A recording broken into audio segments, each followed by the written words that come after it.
Greetings, fellow detectives. Wizard Kitten 774 here, bringing you the next video in our walkthrough for Nancy Drew Danger by Design. We just got these bugs out of Manette's office for her, so we can scooch this over. So we can go get rid of those now. I think a good place to get rid of them would be the park, and go to Pont Neuf. Such a good day to play a Nancy Drew game. It's cold and rainy / snowy outside, so definitely a good day to just cuddle up with some tea and play Nancy Drew game. Alright, let's get rid of these. Okay guys, end of the line. You are out of here. Bye, buggies. Okay, how much money do we have? We have 74 euros. What do we need to do? We need to do anything here? Oh, we do need to talk to Dieter about his weird behavior last time we were at the park. Let's go do that. Dieter! Why are you being sketchy? Nancy doesn't like it when people are sketchy. That makes them suspicious. Sounds like someone's in the dark room. Dieter. Mr. von Schwesterkrank? Are you in there? Who's there? Nancy Drew. I just wanted to ask you some questions. I'm very busy. You'll have to come back. I just wondered what you were doing in Square du Vert Galant Park. I was just taking a walk. You dropped an obituary about Noisette Tornade. Shall I leave it for you? There's no need. I don't want it. Why were you carrying it around? Because I was going to send it to my grandmother. I thought she knew the woman. Turns out she did. You also dropped some kind of trinket. Looks like a miniature clock. That's something my great-uncle Hans gave me. It's actually a key. It opens the panel over there to the right of the bookshelf. He lived here during the war. The place has been in the family ever since. What's behind the panel? Go ahead and see for yourself. Just be prepared to go a little cuckoo. It's not at all cryptic. Does he have anything we can take here? What's this? I want to take that. We can't take the battery. So he said this panel here opens up with this clock thing. Oh. What's up with this? Cuckoo. Do we have to get them all to be on the numbers that they have marked? Oh, we have to get them all. Oh, the numbers move. Okay, we have to get all the numbers to 12, I bet. Does the middle one not move? Oh, you have to click right in. Well, why doesn't this one do something? Let's try that again. Okay, maybe I can't move the middle one by itself. Can I move all the others?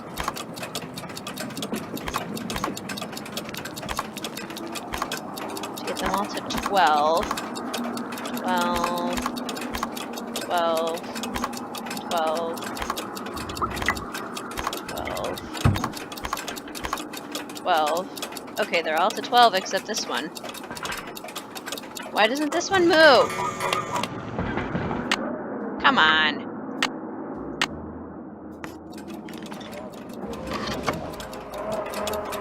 That has to be... I don't understand. I got all the other ones to work. Is there any one that moves the 12? The middle one? No, it doesn't look like it.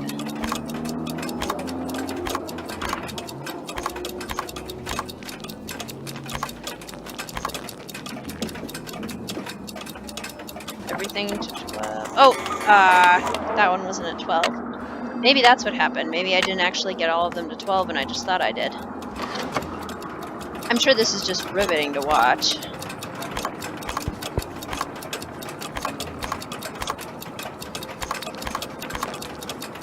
Unless we have to get all of them to 3. Maybe that's what we have to do. Let's get all of them to 3.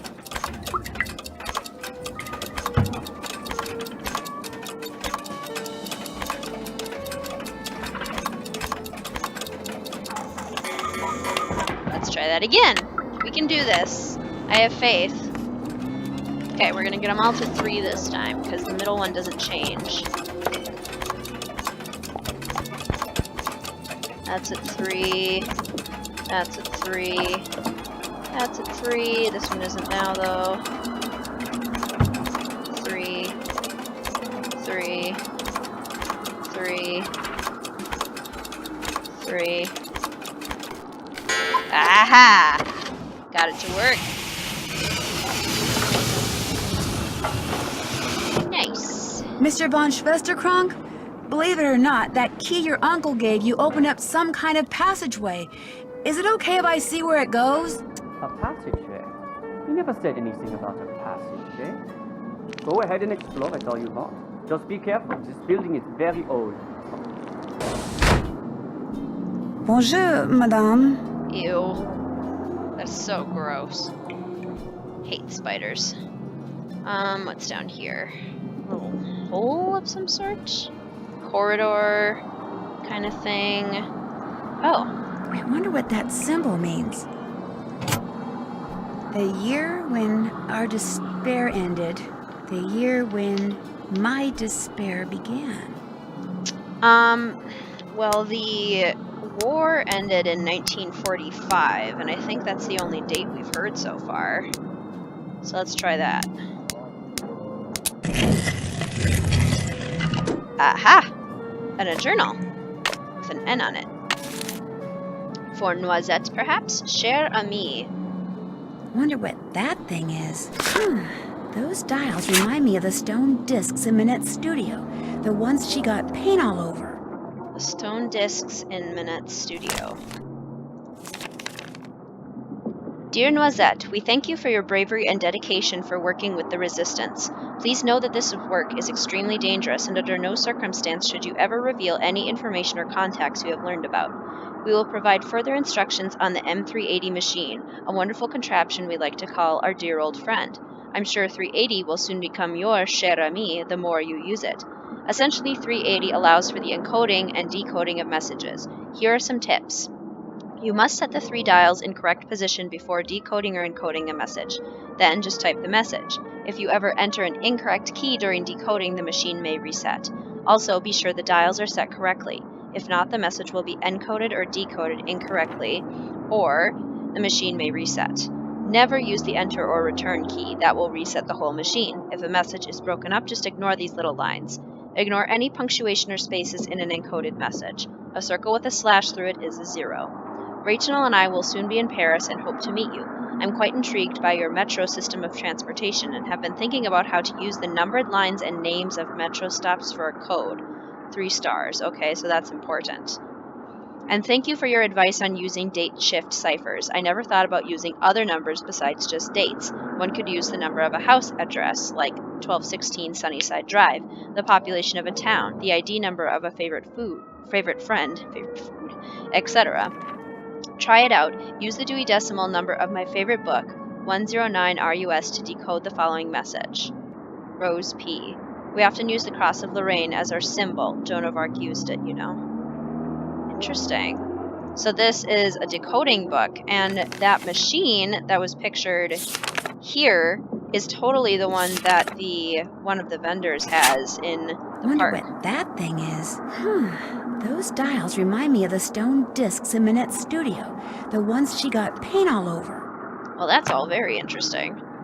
Okay, well, gonna take that. I'm gonna ignore the spider being creepy.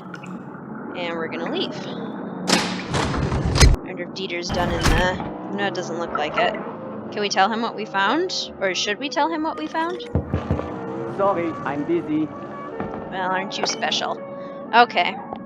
Well, that's interesting. We got some interesting information from that. It's late. I can do this tomorrow. Yeah, I suppose. Guess we gotta go back home. Been a long day.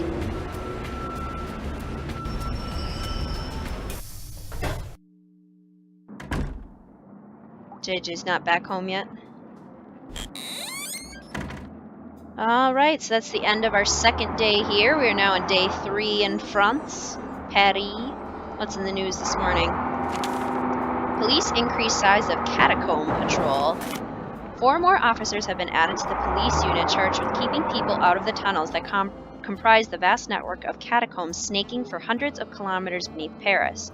Though the number of people arrested for trespassing in the maze of unmarked, unlit tunnels has almost doubled in the past 2 years, police say that most offenders manage to evade capture. Police have no idea how dangerous the catacombs are. People have no idea how dangerous the catacombs are, a police spokesperson said, especially now with all the rain. Some tunnels are underwater, some are about to cave in, some are infested with rats and the like. Assigning more officers to the catacombs will allow us to make more arrests, and hopefully, people will start thinking twice before they go wandering around down there. It's for their own good, really. Police have located and sealed off most entrances to the catacombs, but they admit that they will probably never find all the hidden entryways to the centuries-old tunnels. And while most trespassers are young people looking for somewhere new and macabre to hang out, some are urban spelunkers who consider the catacombs to be uncharted territory and take its exploration very seriously. Like Zu in that article that we read. Government study shows odd findings. 87% of officials consider themselves to be entirely unofficial. Water of the Seine, cleanest in 3 years. OM defeats Monaco in first round. 300k rally protesting plant abuse. The Bourse ends day on a sour note. Alright. Interesting news day. JJ. Oh, you're still not here? Where are you? Alright, well. I wonder if we can call anyone. Hey, we can call Zu now. Let's call Zu. 01614560.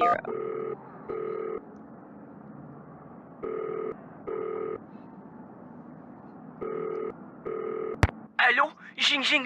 Is it truly you? No, this isn't Jing. I'm just calling from her phone. From her phone? So you know Jing? Are you her friend? Well, yeah, I guess. You are the most lucky person in the monde. I am a big fan of Jing.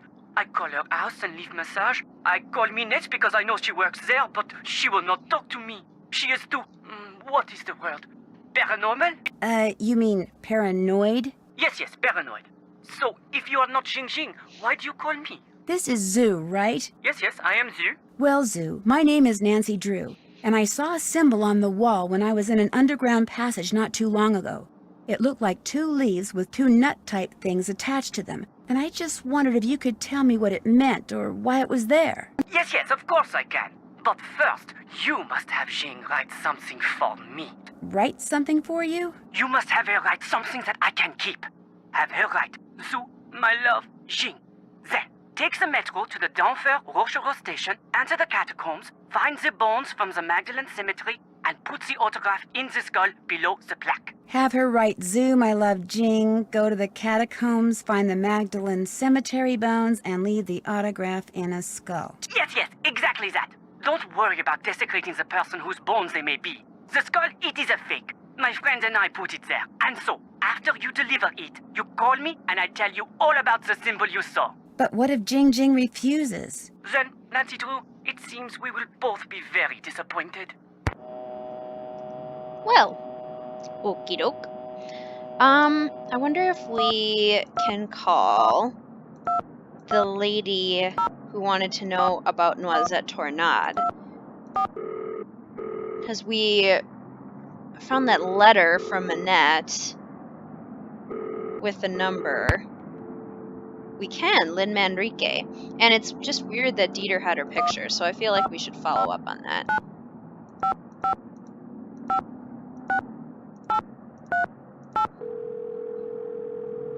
Gonna call Lynn Manrique. Modern European History, Lynn Manrique. Hello, my name is Nancy Drew. I'm calling from Paris. Actually, I talked to you earlier when you tried to call Minette. She's finally calling me back? Wonderful. Please, put her on. I'd like to, but I'm afraid she's still too busy to talk to you. Oh, But if you don't mind, could I ask you a couple of questions about Noisette Tornade? certainly. How long did she live in the Moulin, where Minette now has her studio?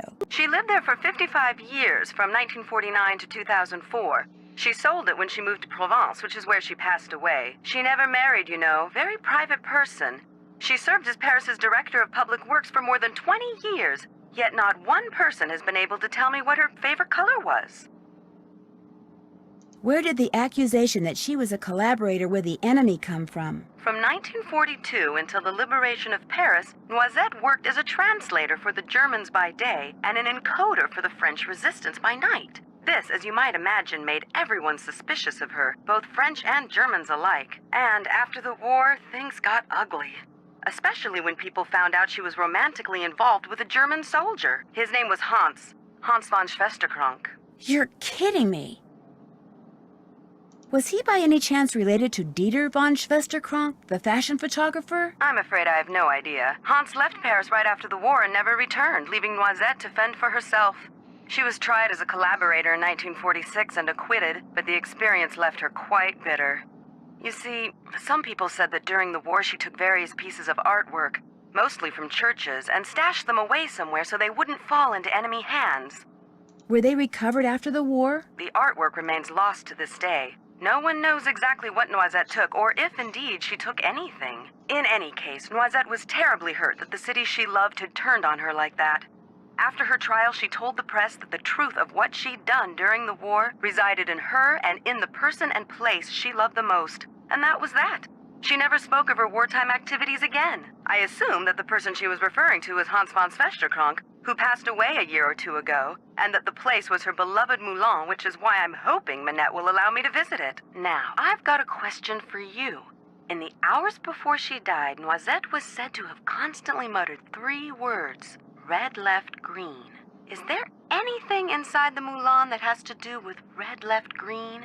Anything at all? No, but I'll keep that in mind and let you know if I see something. I'd appreciate it. Any other questions? After the war, when she was the director of public works, what kind of things did Noisette do? She oversaw many of the services which the citizens of Paris enjoyed every day. Streets, bridges, parks, their maintenance all came under Noisette's purview. She particularly enjoyed putting various forms of art on permanent display in various public places, especially parks. What was the French resistance? That was the name given to the various groups of men and women who did their best to undermine Germany's military occupation of France during World War II. Some would engage in strikes and sabotage, while others would collect and pass intelligence along to the Allies. Needless to say, their operations were highly covert and very dangerous. What else can you tell me about the German occupation of Paris? The German army entered Paris on June 14, 1940, and after France formally surrendered on June 22nd, the Germans controlled the city. They took whatever they wanted, food, supplies, houses, artwork, and dictated how Parisians were to live their lives. Naturally, their presence was deeply resented. Some people ignored the situation as best they could. Some collaborated with the Germans, while others, like those in the resistance, fought back until the city was finally liberated on August 25th, 1944. What's the story behind the Cross of Lorraine? The vertical bar crossed by 2 horizontal bars is an emblem that was first used by Joan of Arc, as well as the Dukes of Lorraine in the 15th century. But during and after World War II, it became a symbol of the French resistance. Nowadays, it's not unusual to see it on statues or monuments commemorating the period in French history from 1940 to 1945. What did you mean when you said Noisette was tried as a collaborator? Collaborators were French citizens who not only failed to resist the occupation, but actually helped the Germans keep it going. Because Noisette had worked for the Germans as a translator and had a German boyfriend, after the war, many of her countrymen automatically accused her of collaboration. When it was revealed that she had been a member of the resistance, instead of exonerating her, that just made some people think she'd been spying for the Germans too. As I said before, it was an ugly time, one which poor Noisette spent the rest of her life trying to forget. Thanks for taking the time to talk to me. Call back anytime. Interesting. I love how in the older games you get a lot of information by just calling and talking to experts. It's just very natural. But I think we will get started with day 3 in the next part. Thanks for watching, fellow detectives. See you soon.